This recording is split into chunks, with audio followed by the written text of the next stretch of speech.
Bonjour les sportifs connectés, c'est Jérôme du blog montrecardogps.fr. Strava a lancé une nouvelle fonctionnalité qui s'appelle les stat maps. Alors concrètement, ce que ça fait, c'est que ça va coloriser la trace GPS en fonction du niveau d'intensité à un endroit donné. Donc là, vous voyez par exemple sur cette trace, j'ai utilisé la visualisation de la puissance.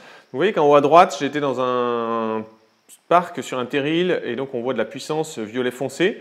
Et sur le reste du parcours, c'est relativement plat, mais on voit quand même des variations de violet foncé suivi de violet clair, par exemple lors d'un passage sur un pont sur les rivières ou sur les routes.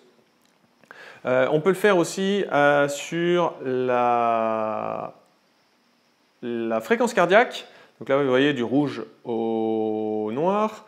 On peut le faire sur l'allure. Alors je vais vous montrer comment ça marche. En fait, il faut modifier la séance. Alors, moi, je vais sur les 3 petits points en haut parce que je suis sur iPhone. Sur Android, c'est peut-être différent. Et il faut ici, soit dans la description, soit dans le titre, il faut rajouter un hashtag. Alors, je vous mettrai la liste dans la description de la vidéo de tous les hashtags qui sont disponibles. Ça concerne l'allure, la vitesse, la fréquence cardiaque, la pente, l'altitude, la puissance, le temps et la température. Donc on rajoute simplement le hashtag ici, ensuite on clique sur mettre à jour l'activité et on a la colorisation au lieu d'avoir un trait orange.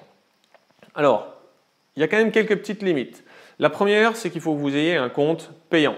Si vous avez un compte Strava gratuit, ça ne fonctionne pas, c'est une nouvelle fonctionnalité et Strava a décidé de l'ajouter que sur les versions payantes. La deuxième limite, c'est qu'il faut le faire manuellement pour chaque sortie. Vous voyez là, je l'ai fait sur 3 sorties.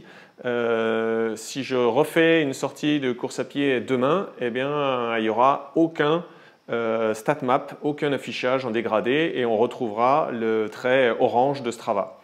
Et la troisième limite, c'est celle qui me déçoit le plus. Alors, si je reviens sur la sortie sur laquelle j'ai fait l'affichage puissance, celle qui me déçoit le plus, c'est quand on clique sur la carte pour pouvoir zoomer, et bien là, on se retrouve sur un trait orange. Et franchement, c'est ça que je trouve le plus décevant. Moi, j'aurais voulu pouvoir zoomer ici et voir ce qui s'est passé exactement sur à tel endroit, sur telle montée, à tel passage de pont ou quoi.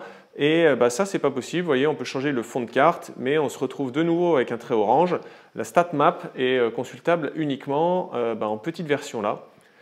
Donc au bilan, si vous aviez un compte payant, c'est une chose à essayer. Je vous mettrai en description tous les hashtags. Et puis si vous avez un compte gratuit, franchement, ça ne vaut pas le coup de passer à un compte payant juste pour ça. Donnez-moi votre avis en commentaire si jamais vous n'êtes pas d'accord avec moi ou si vous voyez d'autres utilisations possibles de ces stat maps.